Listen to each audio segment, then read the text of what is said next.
When I left my second time in the RAF in about 1999, sod the date, I can't remember, when I finished in the Air Force, I applied for a job as a Harrier simulator instructor at RAF Larbrook, and they wanted 4 people and lots of applicants. They had to be aircrew, but they didn't have to be Harrier people, never mind why.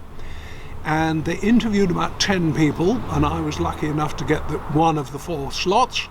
And I went over to Larbrook and I spoke to the commanding officer of the simulator who'd been on the interviewing committee, and I said, when you had 10 aircrew people who were perfectly well qualified to do the job, how did you decide which 4 to pick?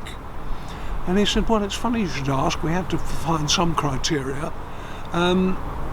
And we decided to recruit the people who'd bothered to take the trouble to go to RAF Wittering and look at the simulator.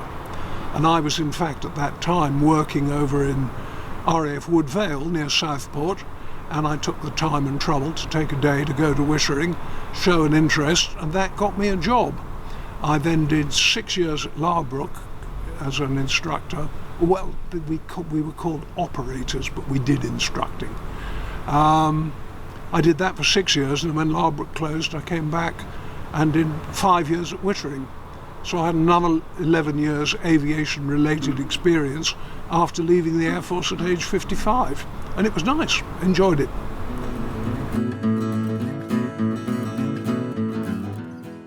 I would most like to fly a Mustang. I think a Spitfire is very beautiful, but a Mustang is even more functional, multi-role, and the things it could do. Fantastic.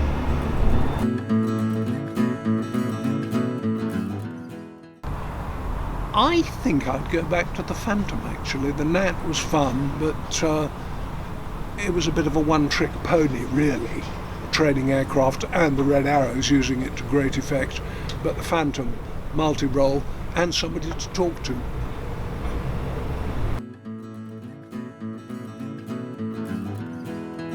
I very much like biographies and travel books. Paul Theroux and let me think, names escape me. I've got libraries of them. Norman Lewis, mentioned Paul Theroux. Oh, Bill Bryson, very comic take on travel.